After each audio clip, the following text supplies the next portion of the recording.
Welcome back, ladies and gentlemen. Man, we find some of the dopest seeds, some of the wonderful jewels, and most amazing spirits that is a true testament on this planet, man. And right now, we are talking to a number one Pan African hero or hero for those who are familiar with Kemet. I mean, this brother is amazing. He's dope. We need to protect him at all costs, shield him from this evil, wicked system that we are in, and raise him up in every aspect and every manner within all of society.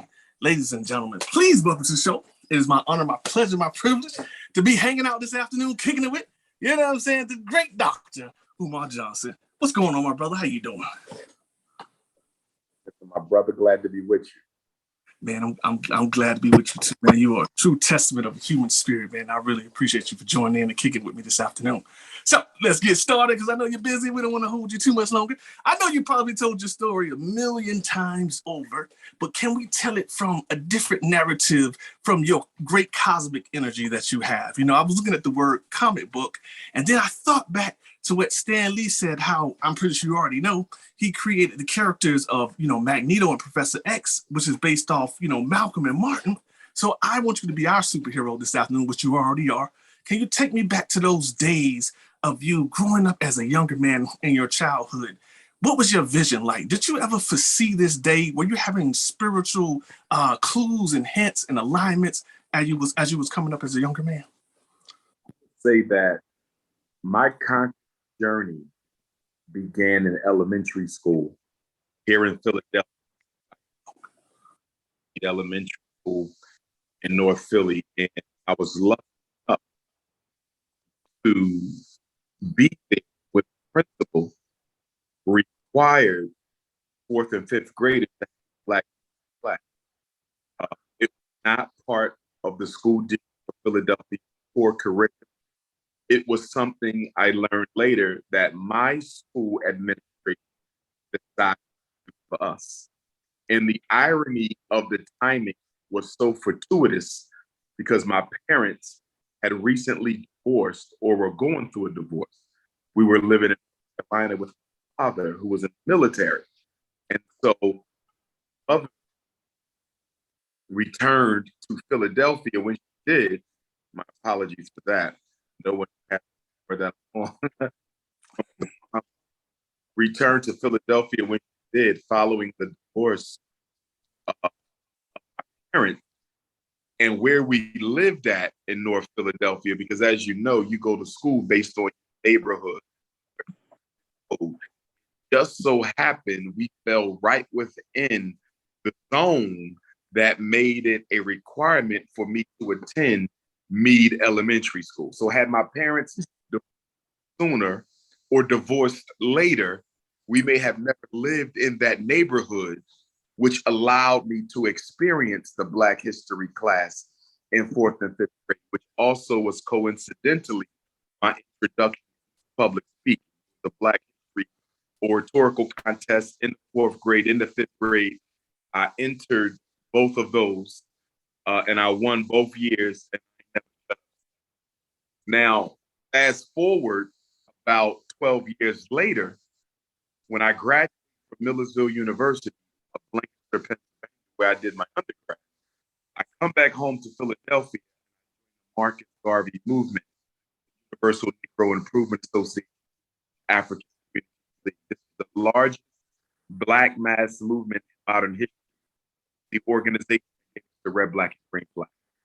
And the UNIA is literally 3 blocks away from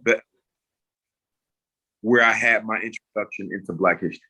And so when I joined the Garvey movement in 97, after graduation from undergrad, they started asking me to give small talks, the elders there, on what psychology was doing to Black children. What is the concerns, the issues, the challenges? And so then when I went to graduate school, also at Millersville University, that's where I studied school psychology. And I came back and the elders will once again will say, what is a school psychologist and what do you do? And what is special ed and ADHD? So my public speaking career was almost by accident RV movement where the elders just needed something to put on the agenda for the meeting. And since I'm the youngest person there, they always ask me to stand up and give the talk, for that Sunday afternoon. And then people would start to come, and I start getting invitations.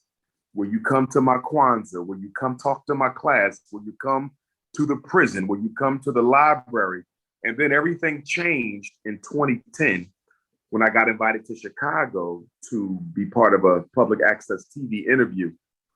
And September 18th, 2010, and I did that Chicago interview.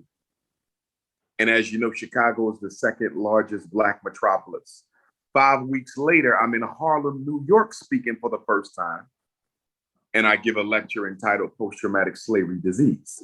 And so that Chicago television interview and that Harlem public lecture, those two things came together, okay, like honey and sugar, and catapulted me to the top of the Black consciousness movement almost overnight.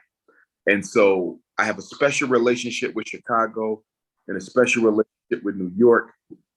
And then I have a special relationship with Atlanta because Atlanta was one of the first cities to invite me to come and speak after I exploded on the conscious scene after Chicago and New York. In fact, I have my first five is what I call them.